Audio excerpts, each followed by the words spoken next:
There are towns in the American West where a woman becomes the kind of person a place measures itself against. Not because she tries for it, not because she wants it, but because some quality of steadiness, of quiet and unperformed grace, makes everyone around her unconsciously aware of the distance between who they are and who they might be. In Harwick, Nevada, in the autumn of 1886, that woman was Vivienne Cade. She was 28 years old, the town's only schoolteacher. With dark auburn hair she kept in a practical braid during the week, and let down only on Sundays. She had come to Harwick 3 years earlier from St. Louis, after her mother died and left her with nothing but a teaching certificate and the particular freedom of a woman with nothing left to lose in the place she came from. She had built something here, a classroom that smelled of chalk and pine, a reputation for patience, a small house on the edge of the school property with a garden she tended every morning before the bell rang, because growing things helped her think. Every eligible man in Harwick had at some point considered Vivienne Cade. Several had done more than consider. There had been Sunday afternoon calls, wildflowers left on her porch, an invitation to the sprucing social that arrived via the hardware store owner's son, with a formality that the boy himself found deeply uncomfortable. Vivienne had declined each of them, not coldly, never coldly, with a warmth so genuine that the men in question often left feeling somehow slightly better about themselves despite the outcome. People talked, the way people in small towns always talk. She was too educated for a frontier wife. She was still grieving her mother. She had a beau somewhere back east who wrote letters she kept in a cedar box under her bed. None of it was true. The truth was simpler and considerably more inconvenient, and it had a name. The name was Cal Morrow, and he was the only man in Harwick who had never once thought to try. Cal Morrow was 32 years old and had come to Harwick 6 years ago with a mule, a surveying kit, and the kind of quiet practicality that either becomes invisible or becomes indispensable, depending on the town. In Harwick, it had become indispensable. He worked as a land surveyor for the county, which meant he spent most of his days outside, walking the edges of things, measuring what belonged to whom. He was not the most prosperous man in town, not the most handsome, though there was something in his face, a steadiness around the eyes, a jaw that looked like it had been put there by someone who meant it, that made women look twice and then look away, the way you do when you're trying not to be caught looking. What Cal Morrow was, without question, was the kind of man you trusted without deciding to. He kept his word on small things, which is rarer than it sounds. He never spoke badly of anyone in the way some men use gossip as currency. When the Kendrick family's wagon broke an axle 2 miles outside town in November, it was Cal who went out in the cold with tools he'd had to borrow, worked until dark to fix it, and then said nothing about it afterward, in the way some men would have, the way that turns a kindness into a claim. He and Vivienne had the easy familiarity of people who had arrived in Harwick around the same time and built their lives in neighboring proximities without ever examining why those proximities felt natural. He stopped by the school sometimes when he was passing to fix the latch on the window that stuck or to drop off the firewood she perpetually forgot to order before the first frost. She left a cup of coffee on the porch, railing on mornings she saw him coming up the street. They talked easily, in the quick, dry way of people who don't need to perform conversation because they've already located each other's sense of humor. He did not think of her the way a man thinks of a woman he's in love with. Or if he did, he had filed it somewhere so far below his working consciousness that it might as well have not existed. She thought of him considerably more than that. But Vivienne Cade had learned by 28 that wanting something quietly and wanting it productively were not always the same thing. The trouble arrived in the form of a letter. Vivienne found it on a Tuesday morning in late October, tucked between a bill from the Mercantile and a note from the county school board. It was from her mother's sister, Aunt Philippa, who lived in Philadelphia and had the particular quality of well-meaning relatives everywhere. She believed that the solution to any problem was proximity to family, and that Vivienne's situation by which she meant unmarried, Western, and dangerously independent, constituted a problem in need of solving. The letter was an invitation, or an offer. The distinction was unclear, in the way that many things Philippa wrote were unclear. There was a teaching position at a girls' academy in Philadelphia, a proper one with a salary and a row house and a life that looked, from the outside, like the kind of life a woman like Vivienne should want. Philippa had put in a word. The position was Vivienne's if she wanted it. She needed to decide by the 1st of December. Vivienne set the letter down on her kitchen table and looked at it for a long time. She wasn't sure she wanted to go. She wasn't sure she wanted to stay. What she knew, with the particular clarity of a woman who had been honest with herself for a long time about most things, was that there was one thread in Harwick that she had not yet been able to cut, and that the thread had a name, and that if she left without pulling on it, she would spend a long time in Philadelphia wondering. She put the letter in the cedar box under the bed, not with the fictional letters from the fictional Eastern Beau. Just there, where she kept things she hadn't decided about yet. She told no one. Or rather, she told no one who mattered. She told Dorothy Crane, who ran the millinery shop on Main Street, and was Vivienne's closest friend in Harwick. Partly because Dorothy had the good sense to give advice only when asked, and partly because Dorothy made coffee that was substantially better than anything Vivienne could manage on her own stove. Dorothy listened, looked at her cup, then said, with the directness that was her best quality, "You're not actually asking me about Philadelphia." Vivienne looked at her. "You're asking me about Cal Morrow." A silence settled between them, the kind that is not uncomfortable because it is true. "He doesn't see it," Vivienne said finally. "I've waited 2 years for him to see it. He looks at me the way you look at a sundae. Glad it's there, never thinks about where it goes." Dorothy refilled her coffee. "What would you need him to do?" "I don't know. Something. Anything that suggests he's thought about it at all. And if he doesn't—" Vivienne looked out the window at the street, at the familiar dust and the familiar rooftops and the mountains beyond, which did what mountains always do. "Then I have my answer," she said quietly, "and I take the position in Philadelphia." She meant it. That was the part that surprised her. It was Bernard Alcott who said something to Cal, though Bernard would later claim he had simply made an observation, which was technically true the way a lit match is technically not a fire. Bernard ran the assay office next to the livery and had the philosophical patience of a man who had watched ore go into a furnace for 20 years and learned to take the long view on most things. He and Cal played chess on Wednesday evenings in the back of the assay office, and it was there on the 3rd Wednesday of October that Bernard set down his knight and said without particular emphasis, "Vivienne, Cade is leaving." Cal looked up from the board. "What?" "There's a teaching position in Philadelphia. Her aunt arranged it. She needs to decide by December. Where did you hear that?" "Dorothy Crane mentioned it to Howard at the Mercantile, who mentioned it to me, because Howard mentions everything to everyone." Bernard picked up his coffee. "I mention it to you because you are my friend, and because you are, I say this with great affection, occasionally not paying attention to the thing you should be paying most attention to." Cal looked at the board. A long time passed. The fire in the corner stove did what it did. "She's a schoolteacher," Cal said finally.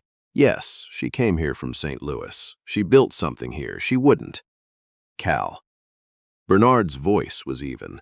"I have watched you fix that woman's window latch 3 times in 1 year. I have watched her leave coffee out for you before you've even knocked. I have watched 2 men court her formally and leave, looking like they'd been gently but firmly corrected on a matter of fact." He paused. "She is thinking about leaving, and I think before she makes that decision, there is something you might want to say." The chess game did not resume. Cal walked home in the cold October air and stood in his kitchen for a considerable time, doing nothing in particular. He had the specific stillness of a man whose understanding of something has just quietly rearranged itself, like furniture moved while he wasn't in the room. Philadelphia. He had not thought, or rather he had not let himself think. There is a difference. He knew this now, standing in his kitchen in the dark, with the particular honesty that comes when a man stops performing certainty for himself. He had told himself for 2 years that Vivienne Cade was not the kind of woman who would want a land surveyor, from nowhere in particular, that she had come from a city, that she had an education and a quality of mind that deserved better than this. These had felt like humility. He understood now, with some discomfort, that they had been something closer to fear with humility's clothing on. Philadelphia was a real place. The 1st of December was a real date, and the distance between now and then was not. It turned out as infinite as he had allowed himself to assume. He did not sleep well. On a Friday afternoon in early November, Vivienne was sweeping the schoolroom after the children had gone when she heard boots on the step. She knew them before the door opened. She knew the weight and the particular unhurried rhythm of them because she had been listening to those boots on that step for 2 years, and the body knows things the mind works hard to deny. Cal came in out of the cold, hat in his hand. He looked at her, really looked. Not the easy glance of familiarity, but something more awake than that. Something that had not been in his face the week before. She kept sweeping. Gave him nothing. Not because she was unkind, but because she had been waiting a long time, and she had learned that patience without dignity is just endurance, and she had too much self-respect for mere endurance. "I heard about Philadelphia," he said. She swept another stroke. "Did you?" "Bernard told me. Bernard tells people things." She looked up then, just briefly. "It's a real offer. Good academy. Good salary. Are you going to take it?" The broom stopped.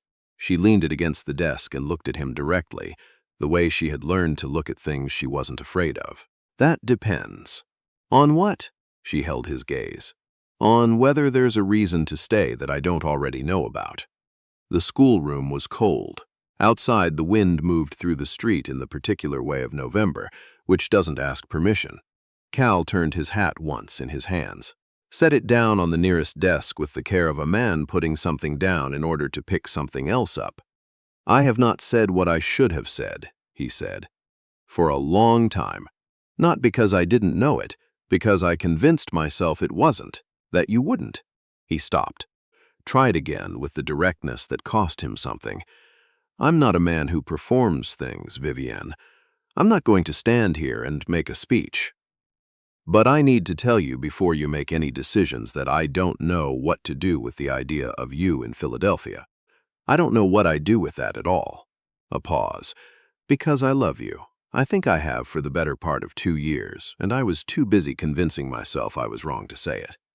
Vivienne looked at him. She had imagined this moment, not the precise words.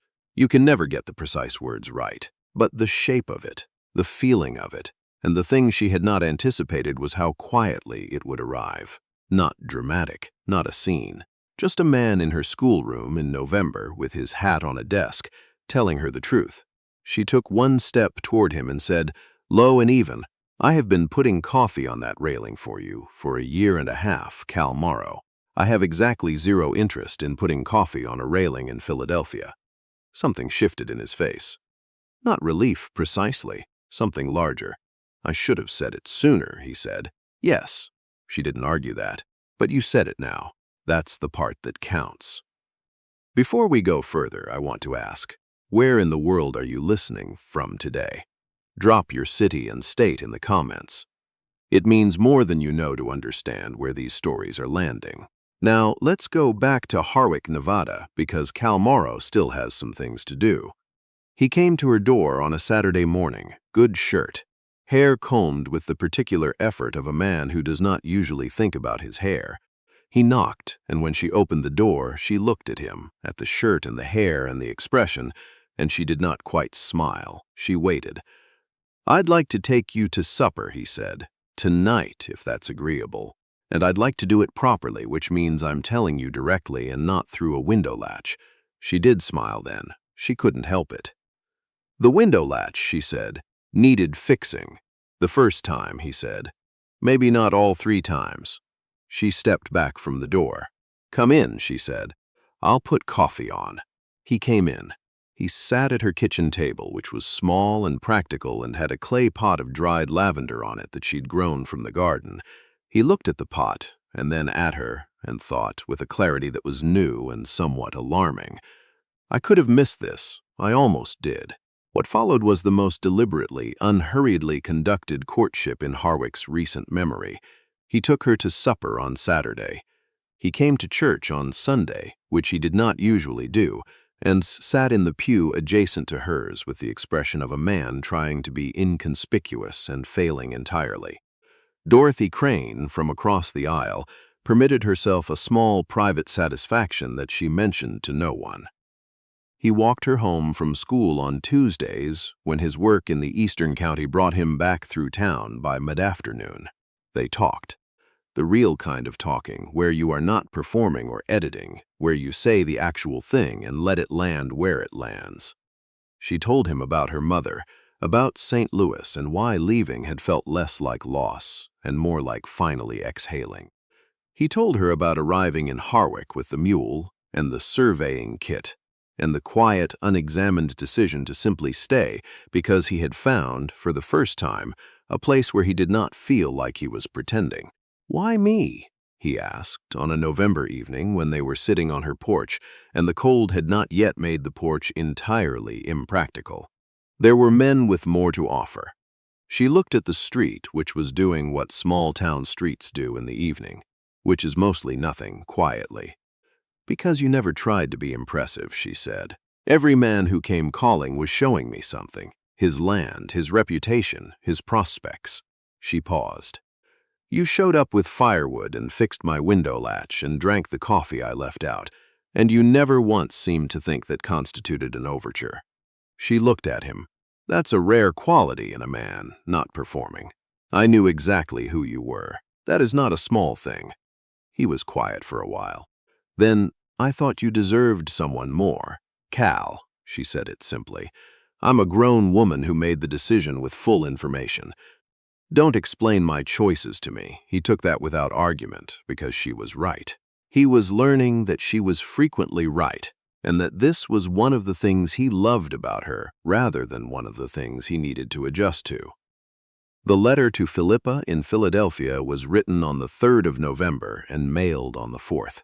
Vivienne thanked her aunt sincerely, declined the position with equal sincerity, and then folded the whole matter away like a finished chapter.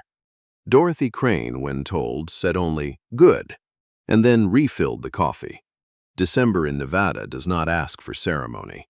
The cold comes in from the desert in a way that is different from mountain cold, drier and more indifferent, as though the land has simply decided to be done with warmth for a while and will not be argued with. Cal asked her on a Sunday afternoon, in the second week of December, on the walking path that ran along the creek outside town, where the cottonwoods had gone to bare silver branches and the water moved slow and dark and unhurried. He stopped on the path and turned to her. "I need to say something plainly," he said, "because I was unclear for long enough that you almost left, and I don't intend to be unclear again." She looked at him. The cold air had put color in her face. Her breath made small clouds. She waited. "I love you," he said. "I know it took me longer to say it than it should have. I have no defense for that except that I was wrong, and I know it, and I would very much like the rest of my time to be spent differently." A pause. The creek moved past them. "I am asking you to marry me, not because you're not leaving now, but because I want to stop doing anything that isn't directed towards you, and I have wanted to stop for longer than I knew." Vivienne looked at him for a moment. "Cal Morrow," she said, "that was almost a speech." "I know. It surprised me, too. You said you weren't going to make a speech." I lied. He reached into his coat pocket and brought out a ring, plain gold, worn at the edges, that had been his mother's. He held it in his gloved hand. "It was my mother's. I cleaned it last week, which is apparently what I do when I'm trying not to think too hard about things." She looked at the ring. At him. "Yes," she said, simply, finally. After 2 years of coffee on a railing and window latches and a letter she had almost kept to herself. "Yes." He put the ring on her finger beside the creek in the December cold. and she looked at it with the expression of someone recognizing something they had been reaching for, and had now, finally, in their hands. They were married in February, when the desert cold had started its slow retreat, and the first light of an early spring was beginning to make promises the land would eventually keep. The schoolroom had to be lent to the ceremony because the church was being re-roofed, and the children who were Vivienne's students came with their families and sat in their own usual seats, which they found enormously amusing and slightly surreal, like seeing their teacher live inside a book. Bernard Alcott sat in the back row and said nothing about any of it, but he won $5 in a private wager with Dorothy Crane over the exact month, which he considered sufficient acknowledgement. Vivienne kept teaching. This had been the subject of exactly one discussion, which lasted approximately 4 minutes, at the end of which Cal said, "I didn't ask you to stop. I don't intend to." And that was that. She loved him the more for it. He built on a room at the back of the schoolhouse property, a proper one, with windows on 2 sides and a desk for him and a larger stove than the one she'd had, which solved the firewood problem permanently. They made a home of it in the practical, unglamorous way of people who are very good at being real with each other. Their daughter was born in the 3rd year of their marriage. They named her Luella for no particular reason, except that it suited her, which she demonstrated from the first week by being exactly as much herself as she intended to be. Their son came in the 5th year. They named him Reed, quiet and deliberate from the beginning, with his father's way of watching things before he moved. On a spring evening in their 7th year, Cal came home from a county survey that had taken him 3 days east of Harwick and found Vivienne in the garden, which was doing what her gardens always did, which was more than could reasonably be expected. She was talking to herself, or to the plants, the distinction being unclear. She did this when she was happy. He stood at the gate and watched her. She didn't notice him immediately, and he was in no hurry to announce himself. When she finally turned and saw him standing there, she said, "You're back early. Finished quicker than I thought. You're staring. I know." She brushed the dirt from her hands and walked toward him. "What are you looking at?" "Everything," he said. "All of it." She reached the gate and looked up at him, and the spring light did what spring light does in Nevada, which is something between gold and impossible. "You know," she said, "most husbands say hello." "Hello," he said. She smiled, the real one. He had learned by now, years in, exactly which smile it was, and when it arrived, and what it meant. He did not take it for granted. You cannot take for granted something you almost missed entirely. He came through the gate and held her in the evening light while Luella's voice and Reed's voice came from inside the house in the complicated harmony of children who are arguing with complete commitment about something that will not matter in an hour. He thought about Bernard Alcott and a chess game and a name said without emphasis. He thought about how close it had all come to going differently, how a woman had packed a letter in a cedar box under her bed and waited to see whether the thread would pull, how another week of his own blindness might have changed the whole shape of his life. He pressed his mouth to the top of her head. "I see you," he said quietly. She didn't ask what he meant. She already knew what it meant. She had always known what it meant. She had simply, patiently, with the specific courage of a woman who knows her own worth and refuses to discount it, waited until he knew too. Years later, Luella asked her mother the question that daughters eventually ask. They were in the kitchen, and Vivienne was teaching her the biscuit recipe that had become a point of family pride. And Luella asked it the way you ask the things you've been wondering for a while. Sideways, in the middle of something else. "How did you know Papa was worth waiting for before he knew it himself?" Vivienne worked the dough, considered. "He never tried to show me anything," she said. "Every man who came along was presenting something. Your father just showed up the same every time, fixed what was broken, drank the coffee." She paused. "I knew exactly who he was. That's the thing most people can't offer you." Luella was quiet. Then, "But you almost left." "Yes." Vivienne didn't look away from that. Almost. She handed her daughter the biscuit cutter. "That's the part I want you to keep, not the happy ending. The almost." She looked at her, this girl, with her father's steady eyes. "Know what you want. Don't shrink for anyone. And if the person you're waiting for is slow to arrive, give them a little time, but not all of yours. Because at some point, you have to say the true thing and let them decide. What if they don't decide the right way?" Vivienne was quiet for a moment. "Then you have your answer," she said, "and you go to Philadelphia, and you build something there instead." She covered Luella's hands with her own. "But, Luella, in my experience, when you say the true thing clearly, to the right person, and you mean every word of it."